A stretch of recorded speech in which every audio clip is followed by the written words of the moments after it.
A new higher tariff is now in effect for all non-CUSMA compliant goods. President Donald Trump raising the rate from 25% to 35% after negotiations failed to reach a breakthrough. The reaction from the Canadian public. Some Canadians are choosing to boycott American products. Some Canadians are choosing to change their vacation plans. The USA just slammed Canada with 35% tariffs on all non-CUSMA goods after trade talks stalled. Mexico got extra time to negotiate, but Canada didn't, leaving autos, steel, aluminum, and lumber in the crosshairs.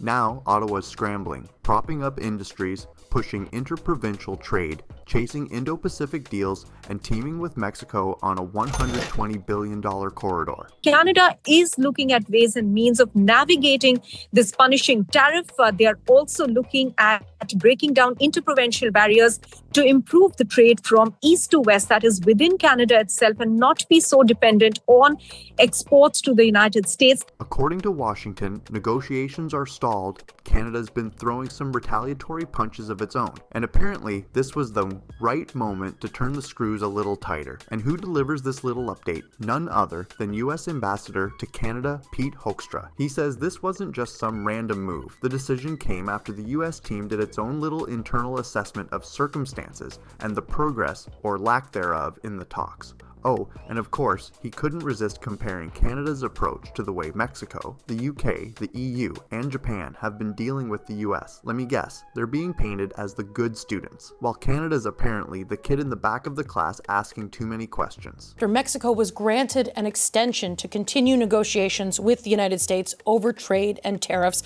while Canada was not given that same grace.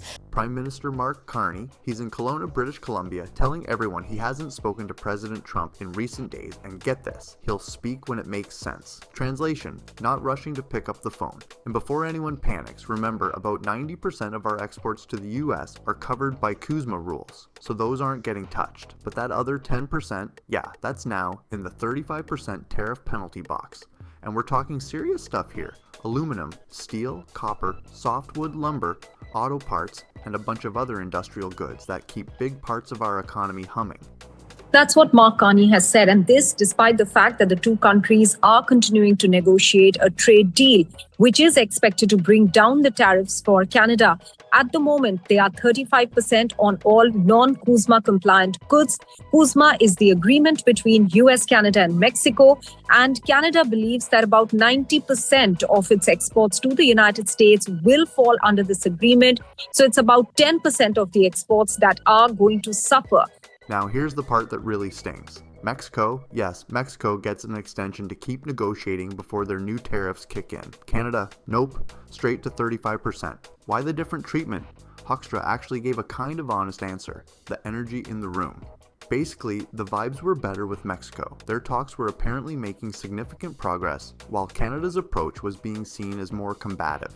And sure, we did throw on some retaliatory tariffs after earlier US trade actions, so maybe that didn't exactly put us on Santa's nice list. If the Canadians want to make this more of a personal anti-American perspective, that is their business. And while all that's being played out at the political level, the economic hits are landing where they hurt. Take Ontario's auto industry. Higher export costs mean some factories are already seeing layoffs. Auto parts, a massive part of the supply chain, are now on the affected list. It's the kind of slow bleed that can spread quickly if these tariffs stick around for long. Now, the automobile sector has already seen the fallout of the high tariffs on that sector with job losses, and this is largely in the Ontario province. Then there's British Columbia. If you think Ontario's in a tight spot, BC's dependence on the US is even bigger. 63% of everything BC exports heads south of the border, and a huge chunk of that is lumber. Now, this isn't a new fight. The softwood lumber dispute between Canada and the US dragged on from 2000 all the way to 2022. That's 22 years of back and forth. Just when it seemed like things were cooling down, here comes another tariff hit, right where BC's economy is most vulnerable.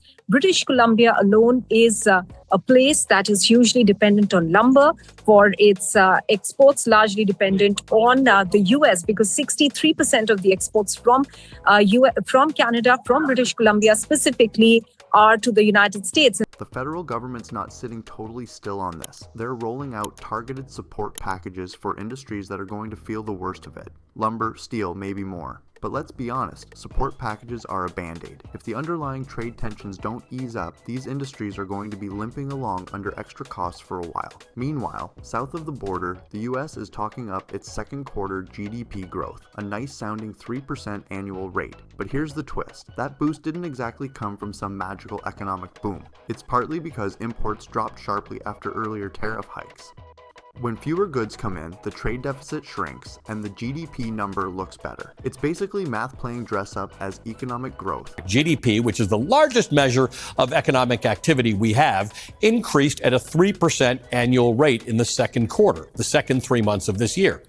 35% tariffs on a critical 10% of our exports, no extension like Mexico got. The auto and lumber industry is feeling the strain, and Ottawa scrambling to shield the most vulnerable sectors, all because the energy in the negotiation room wasn't quite right, and because Canada's been more willing than most to punch back when tariffs come our way, and no one's in a hurry to pick up the phone just yet. The ambassador also said he didn't see a world where there's a deal with less than 10% tariffs. And then there's the headline grabber, the proposed Northern Corridor Agreement with Mexico. This is a monster of a project, pegged at a $120 billion investment designed to make trade between Mexico and Canada faster, cheaper, and crucially, not dependent on routes through the United States. If this thing gets built, it means goods could move between our countries without ever touching American soil. That's the kind of leverage Canada wishes it had right now. A $120 billion investment to create easier trade between Mexico and Canada without involving the United States. Canada is also pulling the G7 card, using that table to boost its visibility with other major economies and push for more multilateral trade deals that don't need US approval. The thinking is, if you can bring in European, Asian, and even African partners, you build a safety net of trade relationships. Lose one, and the rest keep you from falling flat on your face. While Canada's busy trying to diversify, the US has been busy reshaping its entire trade policy. August 1st wasn't just the day we got our tariff hike, it was also the White House's self-imposed deadline for striking deals with countries before new, broader tariffs hit. Trump's team had been dangling that date for months, making it clear, sign a deal now or pay more later. Back in April, Trump claimed that he had already struck 200 trade deals, despite one, not having really done so, and two, there not being 200 countries on the planet. The number of deals before the August 1st deadline was closer to 8. And when the dust settled, there was an executive order laying out tariff rates for 69 countries. That's not a typo, 69 separate cases, each with its own set of adjustments compared to the numbers floated back in April. Some countries got lucky with cuts, others not so much.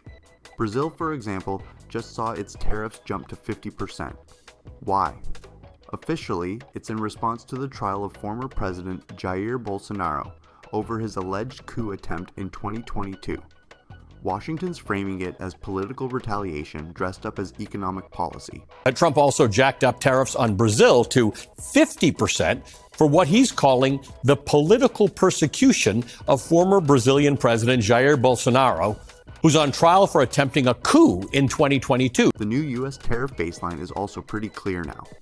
For most of the big trading partners, like the EU and Japan, it's 15%. The UK gets a slightly better deal at 10%. Canada's on the high end at 35% and above for non-compliant goods. And according to the Trump administration, tariffs aren't just some short-term negotiation tactic anymore. They're here to stay. The plan is to have tariffs in some form on every country in the world, forever. No exceptions. So while Canada's 95% tariff-free trade under CUSMA sounds decent on paper, the pain is all concentrated in the wrong places: aluminum, steel, lumber, autos. Those sectors are already dealing with thin margins, so a 35% hit on the rest of their exports is a direct shot to the ribs. And those baseline tariffs when it comes to steel, aluminum, and the challenges related to tariffs for the auto industry, copper, it's still a very difficult moment. But Ottawa is trying to balance this with quick industry support to keep jobs intact while also playing the long game of diversification. That means companies in those sectors get some breathing room now, while the bigger, slower moves, like opening up markets in India or signing that Northern Corridor deal, start paying off down the road. On the US side, the message is that trade decisions are based on circumstances, which is a nice, vague way of saying they'll decide what your tariff rate is, depending on how useful or cooperative you are at any given time. And any future changes to Canada's tariffs will be tied directly to how negotiations play out. Play nice, maybe you get a break. Push back, and it could get worse. Canada is reconsidering the military alliance that we have. Canada wants to deepen the military alliance. Canada is looking to invest in the Golden Dome. Canada has invested $1 billion in border security. Is that not something that registers?